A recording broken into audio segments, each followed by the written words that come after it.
আসসালামু আলাইকুম, সবাই কেমন আছেন? আলহামদুলিল্লাহ আমি অনেক ভালো আছি আপনাদের দোয়ায়। তো এই যে আবারও চলে আসলাম নতুন একটা ভিডিও নিয়ে। দেখতে থাকুন। এখানে আমি জামা ছাপ দিব। জামা ছাপানোর জন্য যেগুলো প্রয়োজন মাপ-টাপ দিয়ে সুন্দরভাবে ফেলাই নিচ্ছি। এই যে যেগুলো প্রয়োজন সেগুলো নিচ্ছি। কেরোসিন, সাদা জিঙ্ক পাউডার, ভালো তেল একটু দিয়ে মিশিয়ে তখন ছাপ দিব যাতে বোঝা যায় আর কি। তো প্রয়োজনীয় জিনিসপত্রগুলো নিয়ে ছাপ দিচ্ছি। আমি এই কাজটা করি অনেক প্রফেশনালি অনেক সুন্দরভাবে করতে পারি। নিজেও কাজ করতে পারি। হাতের কাজটা টোটালি আমি পারি করতে। তো আপনারা আমার ভিডিওটা দেখতে থাকুন। এই জামাটা পুরোটা হয়ে গেলে দেখাবো আপনাদের সবাইকেই। তো এই যে ছাপ দিচ্ছি আর একটু একটু করে দেখছি হচ্ছে কি না।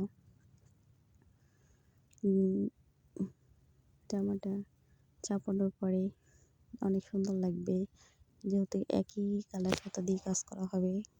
কাজটা আমিও নিজেই করব। তো বেশি বেশি করে আমাকে সাপোর্ট কমেন্ট করবেন, আমার পাশে থাকবেন, আমাকে অনেক ভালোবাসা দিবেন আপনারা সবাই।